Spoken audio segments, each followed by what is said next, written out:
I gotta go. You're messy. What are you doing here? Spider-Man. New ইয়র্কের একটি cafe ফোনে কথা বলছেন পিটার পার্কার। ঠিক তখনই দরজা ঠেলে ভেতরে ঢোকেন লিওনেল মেসি। তাকে দেখে অবাক হয়ে যান পিটার, চমকে বলেন, ইউর মেসি। মেসিও নিজের ফোন বের করে দেখান স্পাইডি ট্র্যাকার। বিশেষ এই অ্যাপ দিয়ে তিনি খুঁজছেন স্পাইডারম্যানকে, কারণ তার ইচ্ছা নিজ চোখে সুপারহিরোকে দেখার। Just wait here, okay? Hey, I heard you were looking for me. Peter তখন হালকা হাসি দিয়ে ভেতরে চলে যান। কয়েক সেকেন্ড পর ফিরে আসেন, তবে আর পিটার পার্কার হয়ে নয়, স্পাইডারম্যান হয়ে। স্পাইডারম্যান মেসির দিকে তাকিয়ে জিজ্ঞেস করেন, উঁচুতে ভয় পান? এরপর মেসি কিছু বলার আগেই জাল ছুঁড়ে মুহূর্তেই দুজন উঠতে থাকেন নিউ ইয়র্কের আকাশে।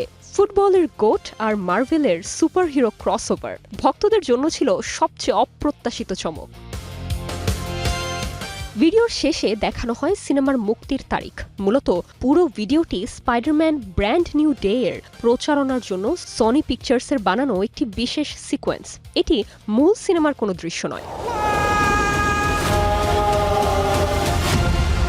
ভিডিও প্রকাশের পর থেকেই সোশ্যাল মিডিয়ায় শুরু হয়েছে ব্যাপক উন্মাদনা। কেউ লিখেছেন গোট মিটস স্পাইডারম্যান, আবার কেউ বলছেন এটাই 2026 সালের সবচেয়ে এপিক ক্রসওভার।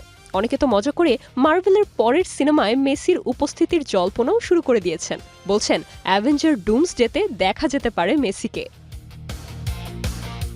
শুধু প্রমোতেই নয়, বাস্তব জীবনেও কিন্তু মেসি স্পাইডারম্যানের ভক্ত। এর আগেও মেসিকে গোল করার পর স্পাইডারম্যানের মতো ভঙ্গিতে উদযাপন করতে দেখা গেছে। ফুটবলের জাদুকর আর মার্ভেলের ওয়েব স্লিঙ্গার, দুই ভিন্ন জগতের এই ক্রসওভার আপাতত শুধু একটি প্রমোতেই সীমাবদ্ধ, কিন্তু ভক্তদের প্রতিক্রিয়া বলছে এমন ক্রসওভারের অপেক্ষায় তারা আবারও থাকতে রাজি। নির্জন নুসরাত, স্টার এন্টারটেইনমেন্ট।